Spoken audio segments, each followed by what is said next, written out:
जय श्री राम। मंगल भवन अमंगल हारी, द्रवहु सुदशरथ अजिर बिहारी। जय सिया राम जय जय सिया राम। दीन दयाल बिरदु संभारी, अरउनाथ मम संकट भारी। जय सिया राम जय जय सिया राम। जय सिया राम जय जय हनुमान। व्यर्थ ही गाल मत बजाओ, कल्पना के लड्डुओं से भी कहीं भूख मिटती है। हमारी निष्कपट सीख को सुनकर सीता जी को मन में साक्षात जगजननी समझो तथा उन्हें पत्नी रूप में पाने की आशा एवं लालसा छोड़ दो और श्री रघुनाथ जी को परमेश्वर समझकर नेत्र भरकर उनकी छवि देख लो।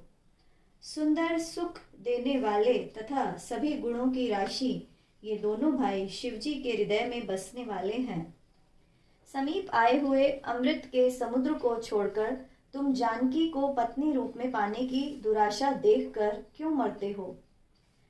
फिर जिसको जो अच्छा लगे वही करो। हमने तो आज अपने जीवन और जन्म को सफल कर लिया। ऐसा कहकर भले राजा प्रेम मगन होकर श्री राम जी का अनुपम रूप देखने लगे। देवता भी आकाश से विमानों पर चढ़े हुए दर्शन कर रहे हैं और सुंदर गान करते हुए फूल बरसा रहे हैं। तब सुअवसर जानकर जनक जी ने सीता जी को बुला भेजा। तब अनेक सुंदर सखियां आदर पूर्वक उन्हें लिवा चली। रूप और गुणों की खान जानकी जी की शोभा का वर्णन नहीं किया जा सकता। उनके लिए मुझे सब उपमाएं तुच्छ लगती हैं, क्योंकि वे लौकिक स्त्रियों के अंगों से अनुराग रखने वाली हैं। सीता जी के वर्णन में उपमा देकर कौन कुकवि कहलाए और अपयश का भागी बने। यदि किसी स्त्री के साथ सीता जी की तुलना की जाए तो जगत में ऐसी सुंदर युवती है ही कहाँ जिसकी उपमा उन्हें दी जाए। सरस्वती बहुत बोलने वाली हैं, पार्वती अर्धांगिनी हैं, कामदेव की स्त्री रति पति को अनंग जानकर दुखी रहती हैं और जिनके विष और मद जैसे समुद्र से उत्पन्न प्रिय भाई हैं, उन लक्ष्मी जी के समान तो जानकी जी को माना कैसे जाए। यदि छवि रूपी अमृत का समुद्र हो, परम रूपमय कच्छप हो, शोभा रूप रस्सी हो, श्रृंगार रस पर्वत हो और उस समुद्र को स्वयं कामदेव अपने ही कर कमल से मथें, इस प्रकार जब सुंदरता और सुख की मूल लक्ष्मी उत्पन्न हो तो भी कवि गण उसे संकोच पूर्वक ही सीता जी के समान कहेंगे। तब बुद्धिमान सखियां सीता जी को साथ लेकर मनोहर वाणी से गीत गाती हुई चली। सीता जी के नवल शरीर पर सुंदर साड़ी सुशोभित है तथा जगजननी की महान छवि अतुलनीय है। सब आभूषण अपने अपने स्थान पर सुशोभित हैं, जिन्हें सखियों ने प्रत्येक अंग पर भली भांति सजाकर पहनाया है। जब सीता जी ने रंगभूमि में पैर रखा तब उनका दिव्य रूप देखकर सभी स्त्री पुरुष मोहित हो गए। देवताओं ने प्रसन्न होकर नगाड़े बजाए और पुष्प बरसा रही अप्सराएं गीत गाने लगी। सीता जी के कर कमलों में जयमाला सुशोभित है। अचानक सब राजा चकित होकर उनकी ओर देखने लगे। सीता जी चकित चित्त से श्री राम जी को देखने लगी। तब सभी राजा मुंह के वश हो गए। सीता जी ने मुनि के पास बैठे हुए दोनों भाइयों को देखा तो उनके नेत्र ललचाकर श्री राम जी पर इस प्रकार टिक गए मानो उन्हें खजाना मिल गया हो। परंतु गुरुजनों तथा समाज को देखकर सीता जी सकुचा गईं। वे अपने हृदय में श्री रामचंद्र जी को बसाकर सखियों की ओर देखने लगी। श्री रामचंद्र जी का रूप और सीता जी की छवि देखकर स्त्री पुरुष ने पलक मारना छोड़ दिया। सब एकटक उन्हीं को देखने लगे। सभी अपने मन में सोचते हैं पर कहते सकुचाते हैं। मन ही मन वे विधाता से विनय करते हैं, हे विधाता, जनक की मूढ़ता को शीघ्र समाप्त करके उन्हें ऐसी सुंदर बुद्धि प्रदान कीजिए कि बिना विचार किए ही राजा अपना प्रण छोड़कर सीता जी का विवाह राम जी से कर दें। तब सारा संसार उन्हें भला कहेगा, क्योंकि यह बात हर किसी को अच्छी लगती है। हठ करने पर अंत में हृदय जलेगा। सब लोग इसी लालसा में मग्न हो रहे हैं कि जानकी जी के योग्य वर तो यह सांवला ही है। तब राजा जनक ने बंदी जनों को बुलाया। वे वंश की कीर्ति गाते हुए चले आए। राजा ने कहा, जाकर मेरा प्रणाम सबसे कहो। भाट चले, उनके हृदय में भी आनंद बहुत था। भाटों ने कहा, हे पृथ्वी का पालन करने वाले राजागण, सुनिए।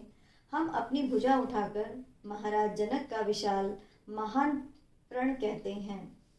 राजाओं की भुजाओं का बल चंद्रमा है, शिवजी का धनुष राहु है जो भारी और कठोर है, यह सबको विदित है। अनेक भारी योद्धा रावण और बाणासुर भी इस धनुष को देखकर चुपके से चल दिए। उसे उठाना तो दूर रहा, छूने तक की उनकी हिम्मत न हुई। उसी शिवजी के कठोर धनुष को आज इस राजमहल में जो भी तोड़ेगा, तीनों लोकों की विजय के साथ ही उसे जानकी जी बिना किसी विचार के वरण करेंगी।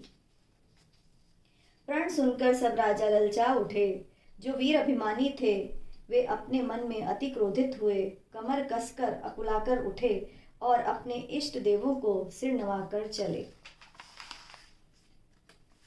वे ताव से शिवजी के धनुष की ओर देखते हैं और फिर अनेक प्रकार से जोर लगाते हैं, पर वह उठता ही नहीं। लेकिन जो राजा विचारवान हैं वे धनुष के पास ही नहीं जाते। मूर्ख राजा किटकिटाकर धनुष को पकड़ते हैं, परंतु जब नहीं उठता तो लजा कर चले जाते हैं। मानो वीरों की भुजाओं का बल पाकर वह धनुष अधिक भारी होता जाता है। फिर 10,000 राजा एक साथ उस धनुष को उठाने का प्रयास करने लगे, परंतु वह अपने स्थान से हिला तक नहीं। शिवजी का धनुष इस प्रकार अडिग था जैसे कामी पुरुष के वचनों को सुनकर पतिव्रता स्त्री का मन अडिग रहता है। जैसे वैराग्य के बिना सन्यासी उपहास के योग्य हो जाता है, वैसे ही सब राजा उपहास के पात्र बन गए। कीर्ति, विजय, बड़ी वीरता, इन सबको वे धनुष के हाथों बरबस हार कर चले गए। राजा लोग हार कर हतप्रभ हो गए और अपने अपने समाज में जा बैठे। राजाओं को असफल देखकर महाराजा जनक अकुला उठे और क्रोध में सने वचन बोले। मैंने जो प्रण ठाना था उसे सुनकर द्वीप द्वीप से अनेक राजा आए। देवता और दैत्य भी मनुष्य का शरीर धारण करके आए तथा अन्य अनेक रणधीर वीर भी आए, परंतु धनुष को तोड़कर मनोहर कन्या विजय और कीर्ति को पाने वाला मानो ब्रह्मा ने रचा ही नहीं। मंगल भवन अमंगल हारी, द्रवहु सुदशरथ अजिर बिहारी। जय सिया राम, जय जय सिया राम। दीन दयाल विरधु संभारी, हरऊ नाथ मम संकट भारी। जय सिया राम, जय जय सिया राम। जय सिया राम, जय जय हनुमान। जय श्री राम।